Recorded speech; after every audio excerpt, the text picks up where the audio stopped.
It really goes back to this central problem of the role of money in politics. Like, I can't harp on that enough. The same reason you can't afford your healthcare is the same reason that you're being served sports betting ads. How do we reach young men and make them feel seen in the world of politics? It is the question on quite literally everybody's mind. And my guest today, who is running for the Democratic nomination for one of the soon-to-be open Senate seats in Michigan, is here to discuss just that with me.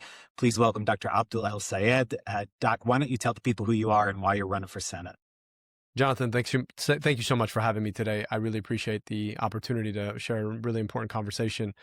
I am running for U.S. Senate because it just simply shouldn't be this hard. It shouldn't be this hard to afford a second bag of groceries. It shouldn't be this hard to pay your rent or believe you could ever own a home. Shouldn't be this hard to know that your dopamine circuits aren't being gamed by somebody who's trying to profiteer off of your brain, whether that's somebody trying to get you to place a sports bet, somebody trying to get you to look at one more picture, somebody trying to get you to smoke one more joint, whatever that is, right? We are living in circumstances right now where we're watching as big corporations have dominated our politics, and they use their domination of our politics to rig our system against us. We pay more for the stuff we got to buy, get paid less for the work that we do, and find them in situations where they're able to monetize us in ways that leave us feeling drained and small. And, I really appreciate you sharing your platform to have an important conversation about what it looks like for us to build the kind of America where we break that chokehold and we build the kind of place where all of us can walk together in a dignified kind of way.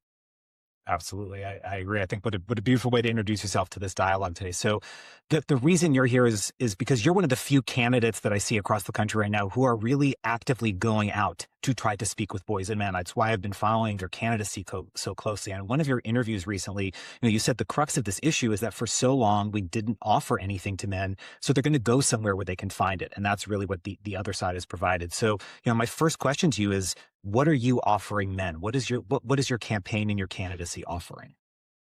It's the same thing I offer everybody, which is the opportunity to come together, to walk together into a future where we build the kind of America that works for all of us. I come at this conversation both as a relatively young man. I'm 41, so I can't really call myself young anymore, but We're going to say you're young because I'm only 5 years behind you. I'm not rushing. There you go. Aspirationally young, but also I've been a young man for most of my life. And I also come at this as a father of daughters who wants to raise my girls in a world where nobody thinks that their success comes at the cost of their own, and the kind of world where they are treated with respect and dignity by young men in their lives and beyond. So, I think the way we need to take this on is to be able to understand that the circumstances of our lives right now are so driven by the most powerful in ways that we see and in ways that we don't. You think about the way that you transact with the world, most of it, unfortunately, in the modern era, is intermediated by a phone. And that phone, it is a gateway for a number of corporations that want to monetize your eyeballs and eardrums in ways that can allow them to make money off of you. And when that phone becomes the intermediary, so much of our lives, I think, end up being unfortunately dictated by whatever small billboard they put in front of our eyes or they're able to feed into our ears. And so I just think it's important for us to be asking the question of what is it that we need and deserve in this world, and how is it that we get those things together? I think democracy is an amazing way for us to make really important decisions about our lives, but you're seeing it corrupted by exactly that same system because the richest and most powerful are able to use their money to help to try and drive elections in one way or another and leave them in situations where they're helping to write the rules that are supposed to regulate them. And unfortunately, when it comes to the question of young men, too often, right, those small little billboards on your phone, they're trying to drive you to something that they know is going to take advantage of your particular wiring in a way to give you a small dopamine rush and a small hit of euphoria that leaves you feeling empty on the back end. And, I've spent a lot of time in locker rooms and in groups of young men listening to young men talk about the feeling of emptiness that they get when they chased, you name the high, a sports bet that they placed because they were just looking at scores for March Madness, and then led them down a pathway where they might have lost really meaningful resources that they needed for themselves and their loved ones. A situation where, they feel psychologically addicted to a chemical. The gaming atmosphere where folks are in effect leaving their life into an artificial reality that numbs, or porn in a way that leaves them always seeking yet another high. And so what I'm trying to offer men is the same thing I'm offering everybody else. The kind of America where we stand up to the big corporations who are trying to monetize us. We lean into our democracy, and we build community together because we provided ourselves the very basic things that we need and deserve: good healthcare, a job that pays a real wage, the ability to secure a home for yourself and your loved ones, the kind of air that you want to breathe and the water that you want to drink, and the ability to live in community where we see each other and embrace each other for who we are as people, rather than what we're told about each other. Right.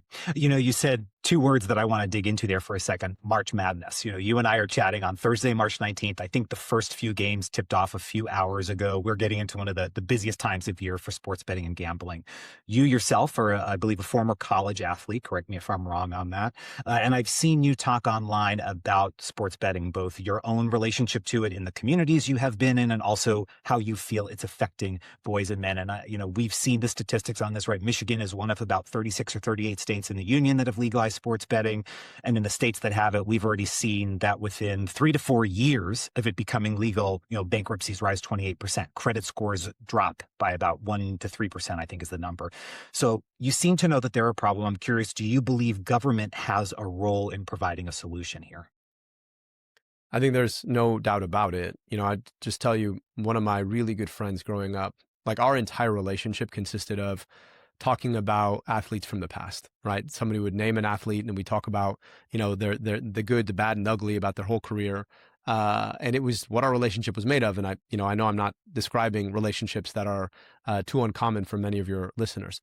Oh, and And myself too? yeah, my friend can't watch sports anymore. And he can't watch sports Hmm. anymore because basically ESPN and any other sports forward channel has melded with the sports betting industry in a way where he's constantly being served sports betting ads, and he has problem gambling. And so he realized that for him, he just cannot engage with sports anymore. And that's the loss of something that was really important to him. And it was also a feature of his social life, given that our whole relationship revolved around talking about sports. And so I do think government has a responsibility here. And, I think what we've seen is when you legalize certain kinds of industries, it is absolutely critical that you are there to regulate on the back end. Because what starts to happen is once you legalize, those industries very quickly start to make a lot of money. And once they make a lot of money, because of the porous nature of our democracy, they're able to spend that money to help to elect politicians who are going to make sure that they don't get regulated. And so what happens is they are able to run amok. And we see it in the most grotesque way with like Kalshi and some of these other betting markets that are, offering people the opportunity to bet on whether or not there's going to be a nuclear Armageddon, which is insane. But I do think that government has a responsibility. And I think so long as we're not able to protect people who are vulnerable to problem behaviors when it comes to things like gambling, then I really do think we need to think twice about whether or not we want to make this thing legal, because the industry knows that they make the vast majority of their money on people who do this in problematic ways, who can't necessarily control themselves. And what that means, particularly when it comes to gambling, is you're talking about people who are going into financial ruin as a function of this product. And look, for folks who can place a bet and get a little buzz off of it, but they know when to close it down, that's great. And I think we need to find a balance in which we're in a situation where people can do that, but they're not preying off of people who have problematic gambling issues. And so I do think government has a responsibility. I think we need to find this balance. And I think it all goes back to the way that too often when these corporations get let loose, they're able to buy politicians who are going to rig the system in their favor. Right. And I worry that we've gotten to a point now where this becomes an unregulatable problem. And you're going to see many, many people, and it's not just young men, but unfortunately it is predominantly young men who are struggling with this and facing the financial consequences of it. Right. And I think, one thing we'd hear a lot of men say, well, I don't have a problem. Maybe somebody else does, and that's on them. But I think what I'm hearing you say is I'm not interested in banning it. I want to regulate it. I want to put safeguards in place. That's right. And That just makes sense. We do this with alcohol, for example, right? We've have a much longer relationship with alcohol, but you can't drink and then go and drive, right? Right. We all agree that that's a very dangerous thing to do. You can't market alcohol in certain markets. You can't market it with a focus on children. So why haven't we applied the same logic based on hard-earned evidence to something that we also know has really serious risks? And I'll Right. say the same thing about cannabis. I supported cannabis legalization in Michigan. I still support cannabis legalization. I think it should be descheduled, and I think people can engage with cannabis responsibly. The hard part, though, is that you're seeing this consolidation both vertically and horizontally in the cannabis industry, which again is making cannabis almost impossible to regulate in the places where it's been legalized. So, to me, when I think about the challenge, it's this.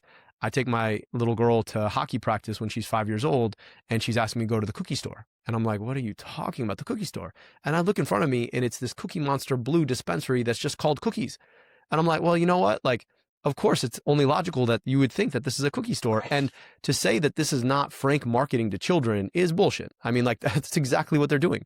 And so we need to make sure that as we think about descheduling and hopefully legalizing cannabis, that we're also in lockstep thinking about the kind of regulatory infrastructure that protects children, that protects people who are vulnerable from being preyed upon by an industry. And I just think that it's important for us to recognize that when you're dealing with some of these issues, there are people who carry substantially more risk. And as a society, we want to live in a place where we collectively are protecting those people who are vulnerable. Absolutely. I have to laugh because much like your daughter, I assumed Cookies was a bakery until I went into one for the first time. I went in Right. thinking I was going to be getting a nice pastry, and that was not the case. So I The, f- definitely understand where she was coming from. the funny thing about it is there's like a DoubleTree hotel that is, not too far from the cookie shop. I'm like, you're better off getting cookies at the hotel. Because at the She was Dublin, like, and they this makes no and they're fresh sense. to make, warm. It's perfect. But those shout So out to DoubleTree, like keeping us happy. yes, everybody loves those. So, we're talking about sports gambling in particular as it affects men, but also, it affects everybody, right? Bankruptcies don't just affect a single individual. It affects the community around that person. We've also seen reports that when sports gambling gets approved in states, there's a 5 to 7% increase in reports of child abuse. So this is an issue that doesn't just affect men. It affects everyone. And that goes back to me, to what you were saying before, which I want to dig on is, you don't just offer something to men, you're offering the same thing to everybody. And it's something that's going to create uplift for all of us. We hear sometimes talk about, we need to make a men's agenda. We need to focus on men's issues. But it sounds to me almost like a lot of what you're saying is it's the same policy positions. It's the same battles that we're all fighting. So my question to you is this a messaging issue, or is this a policy issue that Democrats have had? I think it's some of both. On the one Mm. hand, too often Democrats have been funded by the very same corporations who are creating the problem in the first place. And so they're not willing to show up and actually offer regulation that has teeth.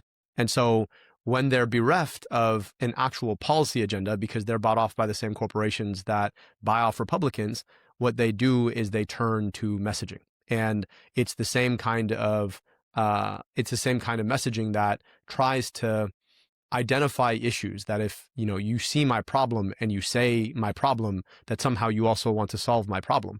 And Right. I think that it's important for us to differentiate between people who say they see your problem and people who say they see your problem and actually want to solve it. And it really goes back to this central problem of the role of money in politics. Like, I can't harp on that enough. The same reason you can't afford your healthcare is the same reason that you're being served sports betting ads when you look at your ESPN app. It's the same reason that your electricity costs are going up. It's the same reason that you can't afford to own a home. All of these things go back to an economy that is run amok by the most powerful, and a politics that cannot solve it because the most powerful can flex their money into our politics. And so, I don't take corporate money for a reason. I never have, and I never will, because it is the central, most corrupting feature in all of politics. Now, these problems affect different people in different ways, right? When you look at the brokenness of our healthcare system, it tends to affect women worse, simply because of the experience of pregnancy and the experience of trying to prevent one or have one safely, right? But when you look at the failures of our entertainment industry, that tends to hit in the ways that we just talked about, tends to hit young men pretty hard. And so I think we've got to understand that these these manifestations of these central problems are going to affect us in different ways, but they are the central problem. And I also think that we've got to resist the urge to blame people for their inability to deal with a problem. And the example that I'm going to use here is obesity. For a very long time, we would blame people who might be overweight for lacking the willpower to stop themselves. But we've been living in a society that has made artificial sweeteners and ultra processed foods way easier to get. And there are going to be some people who are more susceptible to an environment than other people. And Right. I think it's really important for us, if we're serious about our progressive values, not to blame people who are victims of a circumstance, but instead to be asking how we take on the circumstance, and also recognize that we have a responsibility to empower them. That's not to say that some men are assholes. Like, we've all met them. Some of them are truly toxic. But when every time you hear the word masculinity, you hear the word toxic Right. next to it, what you are telling people is that there is no space for you. And if we Mhm. want to win, we've got to create space for everyone. And I just think it's really important for us to recognize that the solution is really the same. It's going to affect people differently. And we've got to make sure that we can bring everybody on board to create that solution that's going to affect us all, and hopefully empower us to have that kind of America where we really do see eye to eye again. And we're living in a place where we're not being pressed upon by the richest people to pick our pockets for the things that they want rather than the things that we want. Yeah, I'm really glad you brought up toxic masculinity. I don't know how much you've looked at my content, but one thing I'm very adamant about is never using that phrase, because it shuts everybody down from the conversation immediately. It says, yes, there's no space for you here. And what we have to remember, to run from the metaphor we were using before, is that it's not masculinity that's toxic. It's American manhood. It's this virus that's been installed on the OS by these toxic grifters and con men and oligarchs who are trying to take something from us to line their own pockets. So this said, let's talk about masculinity. What does being a man, what does masculinity mean to you? We're all looking for that vision of understanding, and what is yours?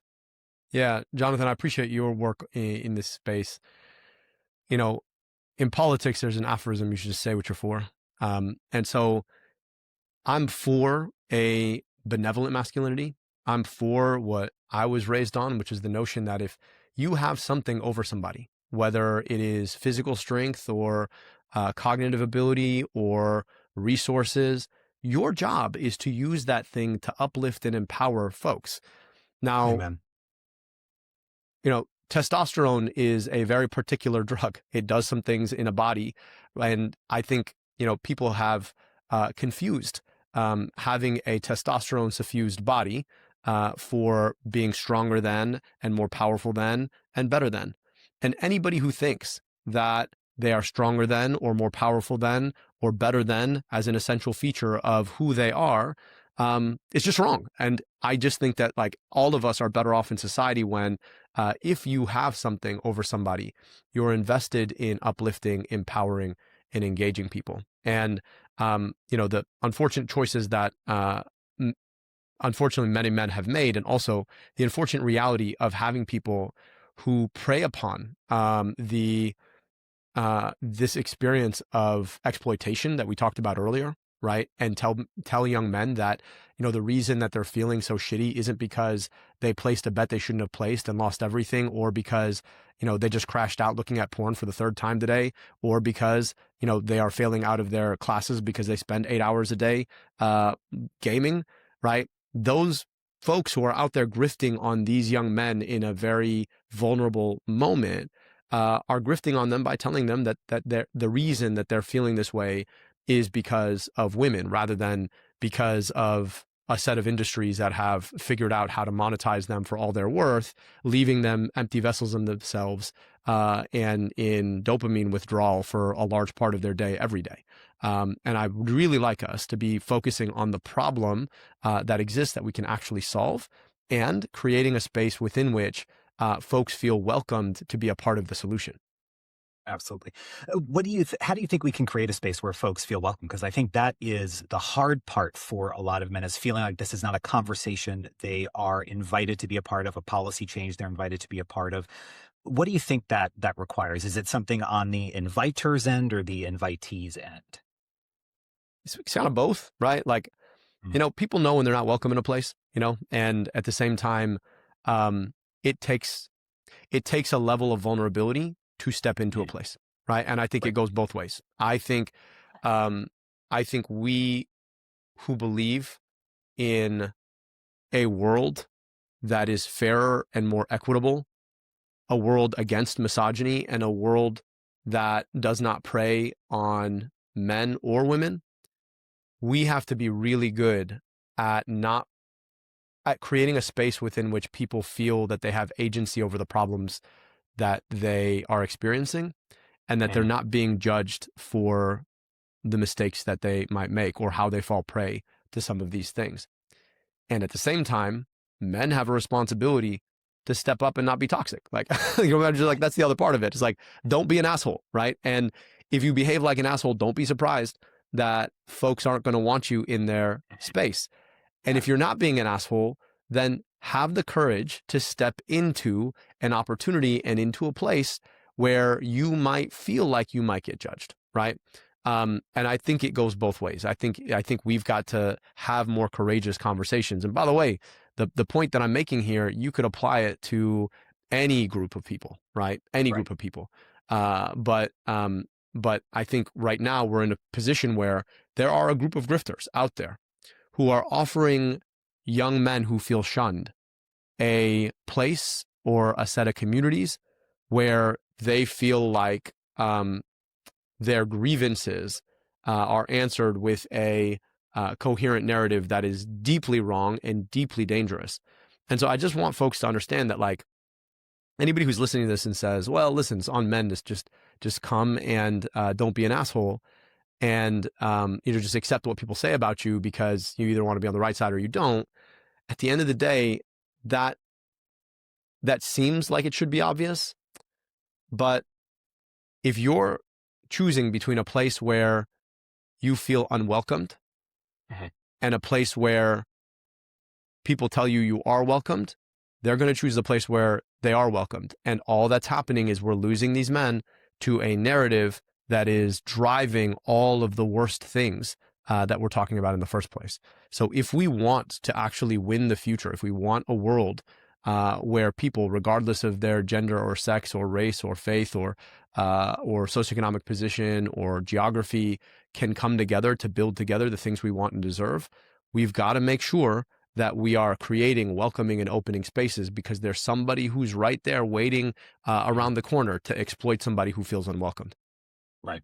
You know, one of the other things I want to say is I think what's so interesting about you is you, I think for many people would be the definition of the American dream. You are a first generation immigrant, the child of immigrants to this country. You had an amazingly successful career, went to incredible institutions. You're in an amazing partnership. You have two daughters. I'm going to go out on a limb and guess you perhaps own your residence. I didn't fact check that, so someone can correct me or you can.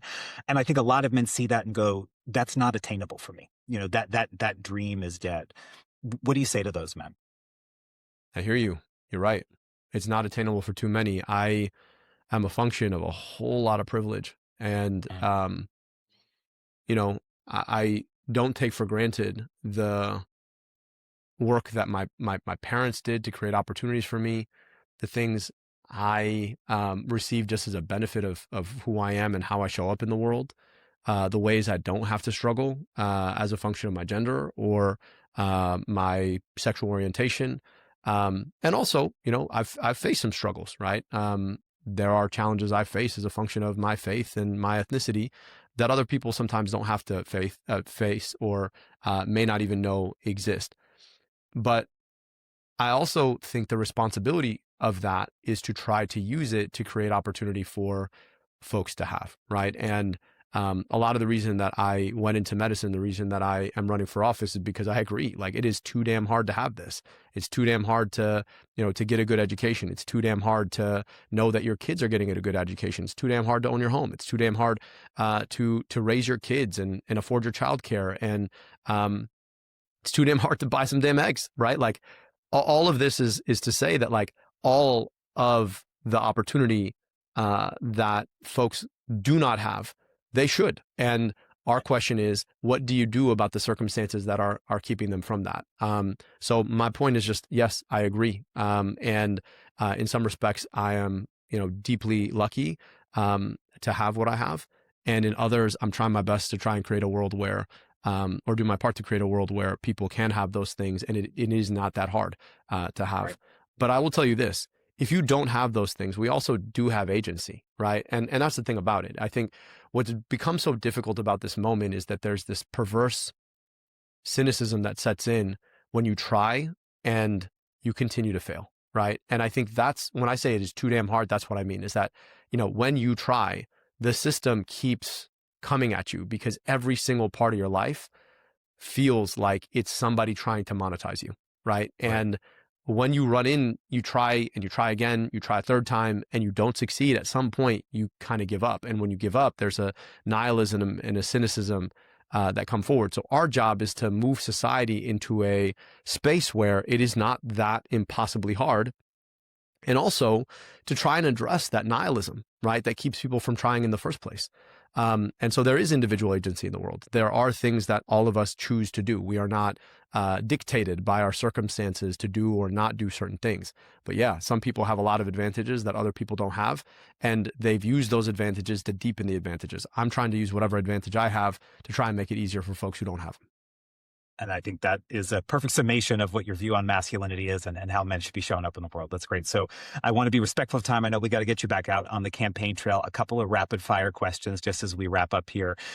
First of all, I think for a lot of men, when we start to go on this journey, we are looking for great examples of masculinity to help us understand who we're trying to be. Who have been some of your masculinity role models? I've had some really great coaches who were just extremely nurturing and showed a level of empathy to me that I deeply value. I think about somebody like President Obama, just a consummate family man. He also raised two daughters. I've got two daughters.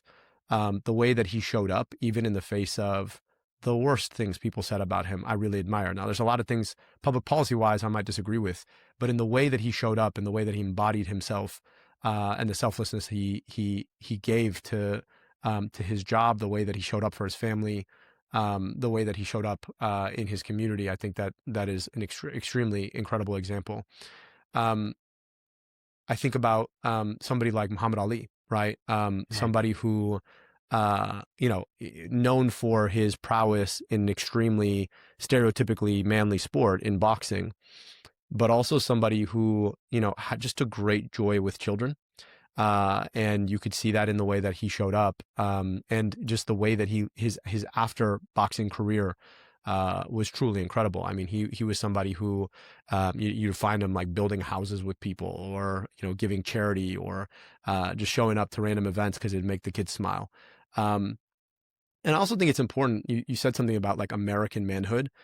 There are different ways that different communities show up, and there are toxic versions of all of them, right? But Right. what's beautiful about my upbringing is I was raised by my dad, who's an Egyptian immigrant, with one very particular sort of viewpoint on masculinity, and my stepmom Jackie, who's a daughter of the American Revolution from the middle of the state of Michigan, a very different viewpoint. So what I've tried to do always is to sort of pick and borrow the parts of things that I really appreciate and enjoy, right? In Egyptian culture, there is not this notion that you can't touch another man, right? Like, so it's a much more So like the camaraderie is clear. Like people yeah, will hold hands in the street, and it's it's just so because funny you say that. I used to live in Morocco, and that's why I always say American manhood, because the example I give is the relationship to physical touch in the Middle East and North Africa versus how we do it in our culture. yeah. And so there is this, or even the way that you show up with children, right? Mhm. There's just this joy that permeates the way that you engage with kids in Middle Eastern manhood. And there is also a misogyny Mhm. that I think sometimes comes with Middle Eastern manhood that I have tried to fully distance myself from. And I was raised by my stepmom, who's a PhD engineer, and raised to deeply respect women as equals, if not more so. To sort of ask myself, how do you engage in a way where you are constantly leveraging whatever privilege comes with being a man to empower women. I'm also grateful I got to work in public health, so the vast majority of the people I worked with were women, and I learned more about leadership in those spaces and watching incredibly powerful and capable women lead. And as contrasted to the way leadership sometimes is portrayed in mainly male spaces.